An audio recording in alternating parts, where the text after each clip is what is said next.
Last year, I opened the chest of a 67-year-old man whose arteries look like concrete pipes. He was on 4 blood pressure medications, 4, and his pressure was still dangerously high. He wasn't lazy. He wasn't ignoring his health. He was doing everything his doctors told him to do. And yet, there he was on my table. But here's what nobody told him.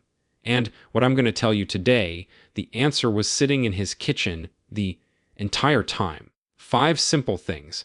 No new prescriptions, no side effects, just food. Working the way food was always meant to work. Stay with me because by the end of this video, you're going to know exactly what to do. Starting tonight, let me tell you something they don't always explain at the doctor's office. After 60, your blood pressure doesn't just go up because of stress or salt. Something deeper is happening inside your arteries. Think of your blood vessels like a garden hose. When you're young, that hose is flexible. It stretches, it absorbs pressure, it handles the flow. But as you age, the walls of those vessels start to stiffen. They lose their elasticity. And a rigid hose can't handle the same pressure a flexible one can. That's when things start to go wrong. Now, here's what makes this personal for me. I've spent 30 years as a cardiac surgeon. I've held human hearts in my hands. I've repaired arteries that look like they belonged in someone 20 years older. And every single time I ask myself the same question, how did it get this far? The answer more often than not is inflammation. Chronic, silent, slow-burning inflammation in the walls of the blood vessels. You don't feel it. There's no obvious symptom, but day after day, year after year, it quietly stiffens and narrows those vessels. And your heart has to work harder and harder just to push blood through. So why does food matter so much? Because what you eat 3 times a day is either fighting that inflammation or feeding it. Every meal is a decision your body makes about your blood pressure. Most people don't realize that their doctors don't always have time to explain it. That's what this video is about, not replacing your medication. I want to be very clear about that, but giving your body 5 powerful tools that work alongside whatever your doctor has prescribed, tools that in many cases I've seen make a dramatic difference, sometimes within days. Are you ready? Let's start. Here's a question for you. When you sit down for dinner tonight, what do you reach for first? If you're like most people, it's the bread or the potatoes or maybe a bite of whatever's closest. I want you to try something different. Something that sounds almost too simple to be real. Eat your vegetables first before anything else on that plate, every single meal. Now I know what you're thinking. That's your big secret. Hear me out.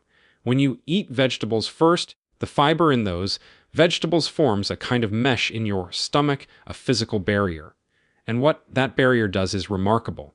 It dramatically slows down how fast sugar from the rest of your meal enters your bloodstream. Why does that matter for blood pressure? Because every time your blood sugar spikes sharply after a meal, your body releases a flood of insulin. And that insulin surge causes your blood vessels to constrict, to tighten. Right there at the dinner table, your pressure is going up and you have no idea it's happening. I've had patients who change nothing else. Same food, same portions, same medications, just the order. Vegetables first, protein second, carbohydrates last. And their post-meal blood pressure readings dropped noticeably within 2 weeks. One of my patients, a retired teacher, 71 years old, called it the easiest thing I've ever done for my health. She wasn't wrong. So, tonight, before you touch the rice or the bread, finish those grains first. Every bite counts. Now, let's talk about something that's been sitting in your pantry, possibly for years, doing nothing. Apple cider vinegar, 1 to 2 tablespoons, a glass of water with every meal. That's it. I can already hear the skepticism, and honestly, good, healthy skepticism is what keeps us from falling for nonsense. So let me show you exactly why this works. Because there is real science behind it. The active ingredient in apple cider vinegar is acetic acid, and acetic acid does 2 very important things for your blood pressure. First, it improves insulin sensitivity. Remember those post-meal blood sugar spikes that squeeze your blood vessels. Acetic acid blunts that spike. It helps your cells respond to insulin more efficiently so your body doesn't have to release as much of it. Less insulin, less constriction, lower pressure.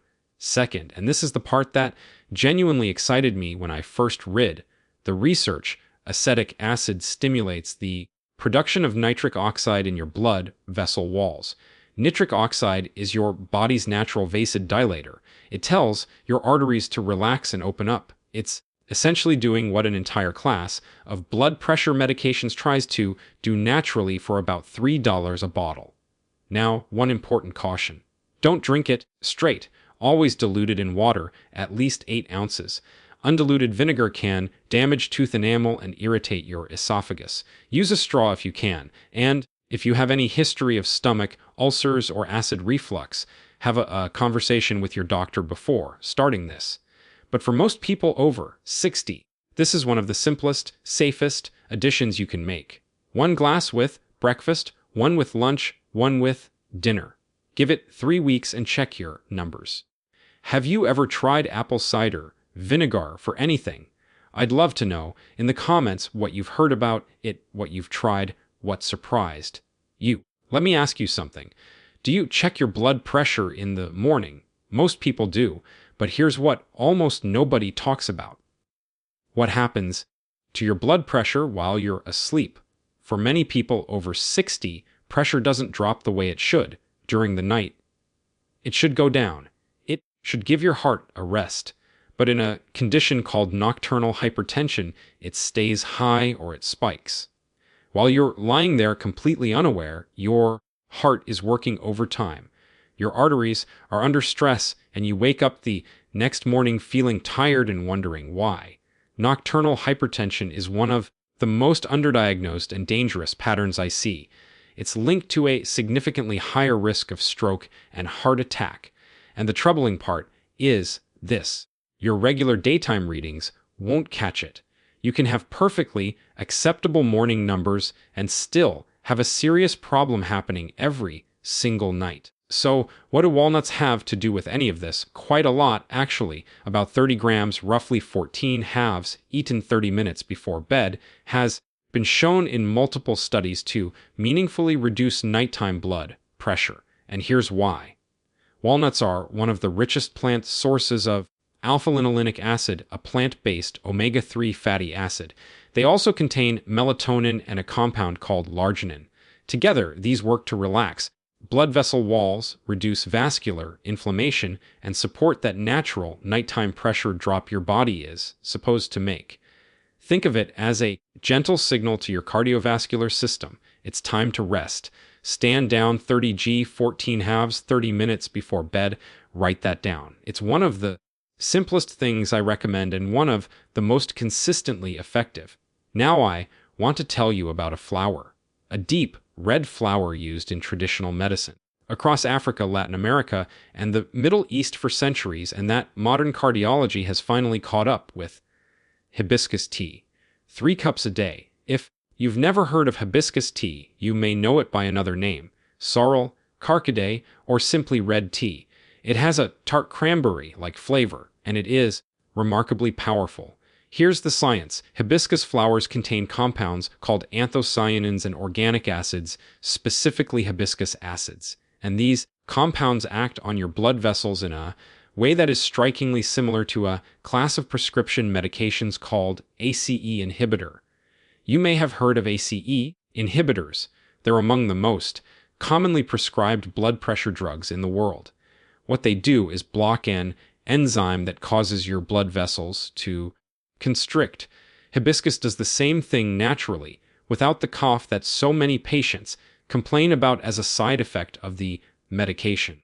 A study published in the Journal of Nutrition found that drinking hibiscus tea daily reduced systolic blood pressure by an average of 7 points in adults with mildly elevated pressure. 7 points, that is clinically significant. That is the kind of result that makes doctors take notice. 3 cups a day, hot or cold. No sugar or very minimal sugar, because sugar will work against everything we're trying to do here. A small spoon of honey if you need it. That's perfectly fine.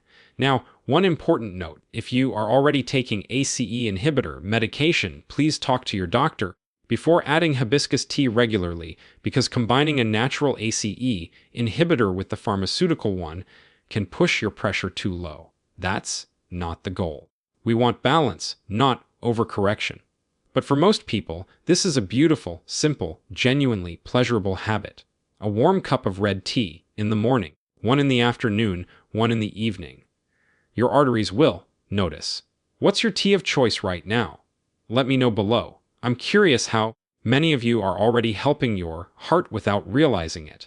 I want you to walk to your kitchen after this video, open your cupboard, and look at what oils you have in there.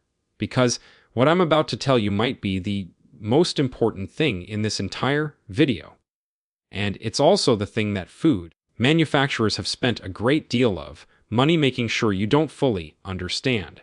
Most of the cooking oils that line supermarket shelves, canola oil, soybean oil, sunflower oil, corn oil, are extremely high in omega-6 fatty acids. Now, omega-6 isn't inherently evil.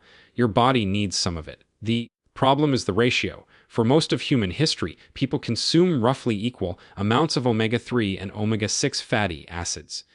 Today, the average person consumes anywhere from 15 to 20 times more omega-6 than omega-3, 15 to 20 times. And that extreme imbalance drives something that every cardiologist and cardiac surgeon dreads: chronic systemic inflammation. Remember that slow-burning inflammation in your blood vessel walls we talked about earlier, the kind that stiffens your arteries year after year. Excess omega-6 from these refined oils is one of the primary fuels feeding that fire. Every time you cook with canola or soybean oil, you are adding inflammation to your cardiovascular system. And here's what makes it worse. These oils are unstable at high heat. When you heat them to cooking temperature, they oxidize. They break down into compounds called aldehydes, which are directly toxic to blood vessel walls. You can't see it happening. Your food doesn't taste any different, but the damage accumulates with every meal. So, what should you use instead? Two things: extra virgin olive oil for everything that doesn't require very high heat. Salad dressings, light sautéing, drizzling over vegetables. Extra virgin olive oil is rich in oleocanthal, a natural anti-inflammatory compound, and in monounsaturated fats that actively support healthy blood vessel function. Decades of research back this up without any serious debate. And for higher heat, cooking real butter. Yes, I said butter, not margarine. Margarine is made from the same problematic vegetable oils we're trying to eliminate: real, traditional butter from grass-fed cows. If you can find it used in reasonable amounts, it is a far better choice for your cardiovascular system than the refined seed oils most people are cooking with every single day. I know this goes against what many of you were told 20 or 30 years ago. The butter is bad. Used vegetable oil message was everywhere. I heard it too, but the science has moved on. And as a cardiac surgeon who was seen inside thousands of chests, the evidence points clearly in a different direction now. Check your cupboard tonight. If you have canola or soybean oil, you don't have to throw it away immediately. Just stop buying it when it runs out. Replace it with extra virgin olive oil. That one change alone over 3 to 6 months can make a measurable difference in your inflammatory markers and in your blood pressure. I want to stop here for a second because I think something important needs to be said. You've just heard 5 things. Eat vegetables first. Apple cider vinegar with meals. Walnuts before bed. Hibiscus tea 3 times a day. Replace the wrong oils. And I can already predict what some of you are thinking right now. This sounds too simple. If it really worked, my doctor would have told me. I understand that reaction completely. I had it myself early in my career. But here's what 30 years of opening chest and repairing damaged hearts has taught me.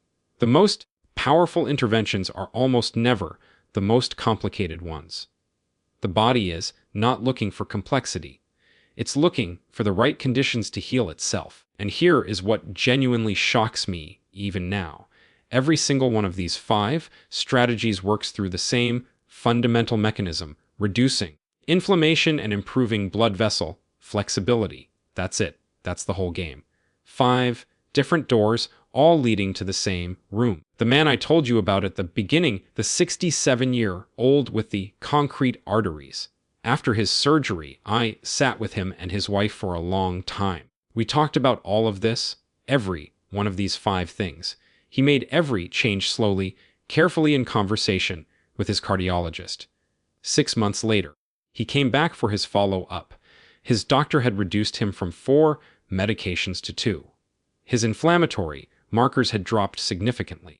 His pressure was stable, genuinely stable for the first time in years. He looked 10 years younger, and the first thing he said to me when he walked in was this: "Why didn't anyone tell me this sooner?" That question stays with me. It's part of why I make videos like this. 1, because the information exists. The research exists, but somewhere between the laboratory and the doctor's office and the patient sitting at their kitchen table, it gets lost. You are sitting at that kitchen table right now, and you have everything you need to start tonight. Not tomorrow. Not after your next appointment. Tonight. That is not a small thing. That is everything. Let's bring this all together, because I don't want you to leave this video with a list you'll forget by tomorrow. 5 things, 5 changes. Let me say them one more time clearly. 1. Eat your vegetables first at every meal, before the bread, before the rice, before anything else. 2. 1 to 2 tablespoons of apple cider vinegar in a glass of water with each meal. 3. 30 grams of walnuts, about 14 halves, 30 minutes before you go to sleep. 4. 3 cups of hibiscus tea every day, hot or cold, minimal sugar. 5. Replace your canola and soybean oils with extra virgin olive oil and real butter. That's it. 5 things. No exotic supplements, no expensive equipment, nothing that requires a prescription. Now, here's what I want you to do right now before you close this video. Pick just one, not all 5. Just one that feels easiest for you tonight. Maybe it's the vegetables first. Maybe it's ordering some hibiscus tea. Maybe it's checking that oil cupboard. Just one. Start there.